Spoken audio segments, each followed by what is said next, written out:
This video is brought to you by AztecaSoccer.com, your one-stop shop for all the latest and greatest soccer gear. Be sure to use coupon code SR4U at checkout to receive 10% off any order of $75 or more. Hey guys, Josh from SoccerReviewsForYou.com, bringing you an unboxing plus on-feet video of the Nike Mercurial Veloci 2 in the latest electric green colorway.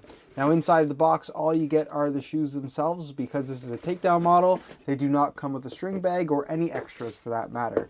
So I'll get these out of the box really quickly, and we'll take a look at the first takedown model in the Mercurial lineup. And the reason why I say that is because you have two top-end models with the Mercurial line this year, the Superfly 4 and of course the Vapor 10. The Superfly has a retail price of $275, the Vapor 10 has a retail price of $200 US, whereas the Veloci 2 has a fairly high retail price for a takedown model at $130 US.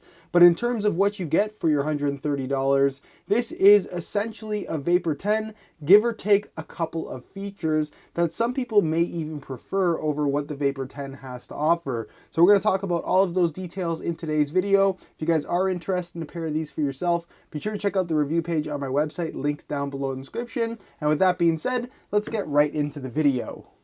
To start things off, let's talk about the colorway. Now, being that this is the electric green color, the majority of the upper is a very bright lime green. So if you're looking for something that's going to stand out, this colorway is definitely going to do that for you. You have that lime green color across the entire upper, as well as in the laces, with another form of bright yellowish green in the Volt studs that you guys can see on the base of the shoe. On the Nike swoosh, you can see that it is that Hyper Punch pink that we saw on the launch Mercurial colors, with an orange detail on the inside and a black outline. You're going to find that same detail on the swoosh here on the medial side. You're going to find one black Nike swoosh on the tip of the tongue. The Mercurial branding is also black in color. It features a black heel liner with a Hyper Punch insole, and then of course the compressed nylon sole plate is black as it is on all the other higher end Mercurials, the Vapor 10, and then of course you have one more Hyper Punch Nike swoosh right there at the base of the sole plate. So as far as the colorway is concerned, they're very, very bright. They definitely look the part. So if you're looking to stand out, this is the colorway for you. But leave your opinions on it down below in the comment section. Is it too loud or is it just right? As far as performance is concerned, the Veloci 2 has a lot to offer. While it may be considered a takedown model, while it does have more of a takedown model price, it really is a top-end shoe in terms of what it has to offer when it comes to performance. In comparison to something like the Vapor 10, it only loses out on a couple of different features that aren't really big things at the end of the day when it comes to the overall performance of this shoe. If you guys want to see a side-by-side comparison with the Veloci 2 and the Vapor 10, I'll leave an annotation on screen to my Mercurial line comparison so you guys can get more info there. But I'm going to mention what the major differences are in today's video. As far as the upper is concerned, it's made from a predominantly one-piece Teijin synthetic material. It's the thinnest Teijin synthetic we've ever seen on a Mercurial model, and again, it's exactly the same as what you get on the top end Vapor 10 for $70 less. It's super soft, super flexible, offers a very premium barefoot feel. It does have that same texturing, the micro texturing on the outside of the upper, not necessarily providing extra grip, but it's just enough texturing to where the ball is not going to slide around on the outside of the shoe or anything like that.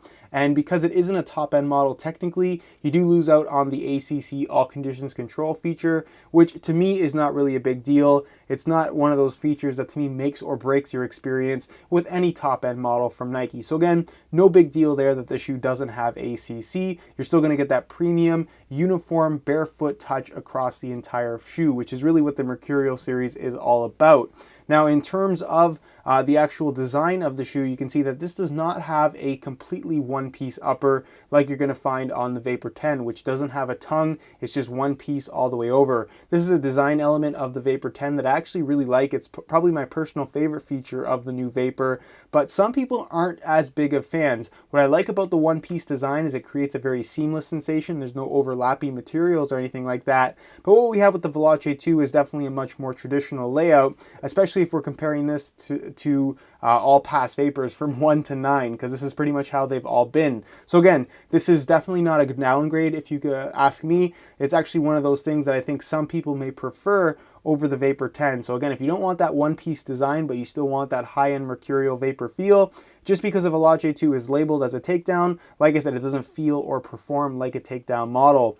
One thing that I also wanted to mention regarding the upper itself that is very much the same as what you're going to find with the Vapor 10 is the internal support cage. You can see the little bit of fused pieces right here on the outside of the shoe depending on how the light hits the upper, but because this one has a tongue that can actually show you the inside, you can see that there's actually a kind of fused on support cage on the inside of the shoe. It runs directly into the lacing system, and that's what allows this upper to be so thin, so soft, so flexible, but still maintain really good stability and support when you are making those quick cuts and changes of directions, giving this shoe a very, very kind of responsive feel, which is important for a lightweight shoe like the Mercurial line. It does have that low cut in the heel like you'd come to expect from the Mercurials, apart from, of course, the Superfly 4. The heel liner is the same as the Vapor 10 as well. It's a synthetic leather lining material, pretty much completely smooth with a good amount of padding there. So in terms of comfort, you're not going to have any issues at all. The insole is fully removable.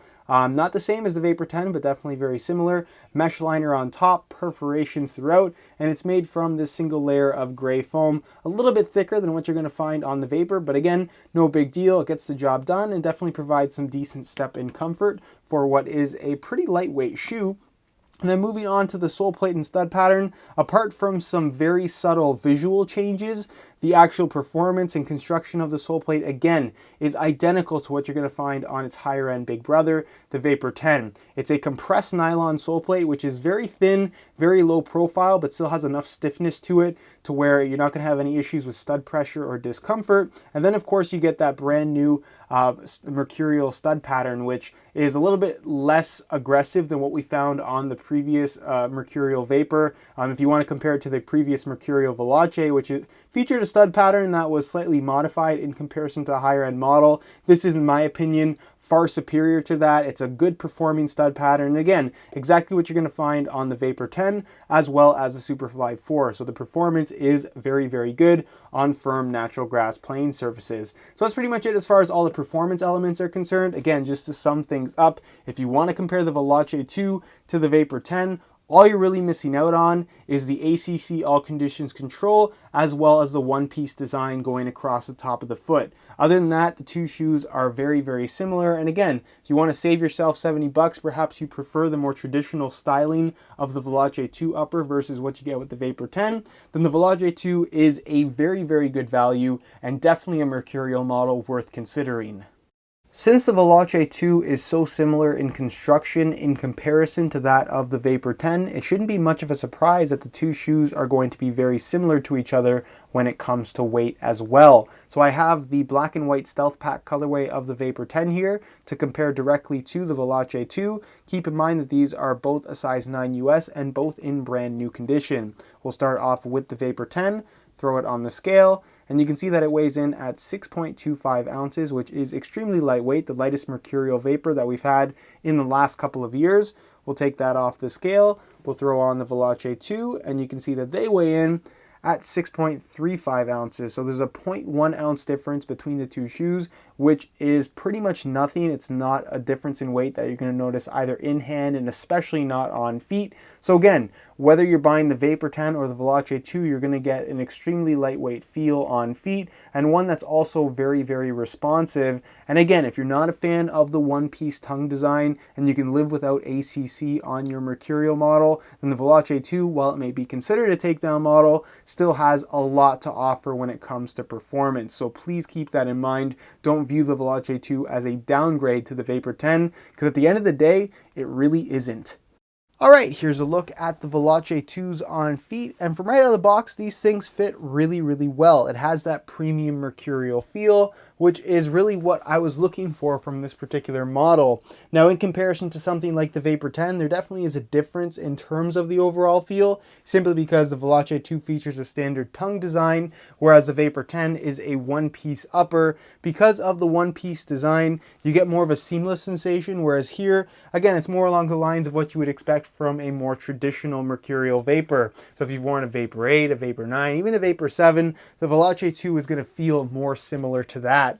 In terms of the actual fit itself, it's a tight fitting shoe. There's pretty much no extra space on the inside, pending that you get the right size. And because of its tighter fit, it does have a more narrow cut about it. I have about average width feet, and I'm not at what the max of this shoe can handle, but for the most part, if you have wide feet, it's probably best to stay away from the Mercurial series. You're not going to get much stretch out of the Tasian synthetic upper either. So if they don't fit you properly from right out of the box, they most likely aren't going to fit you even after break-in time. In terms of sizing, I'm wearing my usual size 9 US here, and the fit and length is absolutely perfect. So if you are looking to order a pair of these for yourself, I would strongly recommend going true to size for the best possible fit.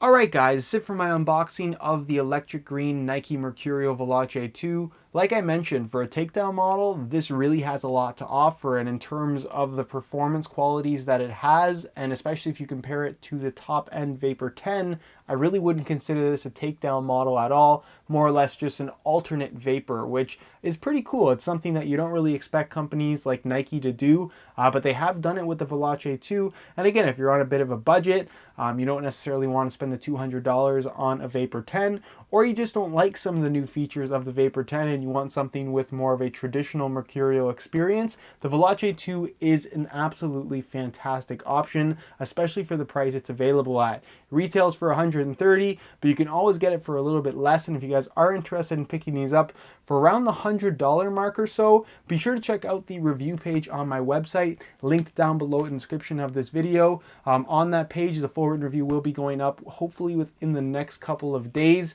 You're also going to find high quality images of the shoe that'll give you a better idea as to how they actually do look in person, as well as buy it now links with the best prices online, including exclusive SR4U coupon codes where, like I mentioned, you can pick these up below their retail price. So be sure to check that out if you're interested in a brand new pair of Mercurial Veloci 2s. If you have any questions at all or any suggestions for other shoes you'd like to see featured on the channel, be sure to leave those suggestions and questions down below in the comment section, and I definitely will get an answer out to you. If you enjoyed today's video, found it helpful and informative, be sure to support today's video with a like. That would be greatly appreciated. Subscribe if you haven't already for daily videos on all the latest and greatest soccer gear. You can find all of my social media information down below in the description as well. And other than that, guys, hope you enjoyed today's video, and as always, thanks for watching.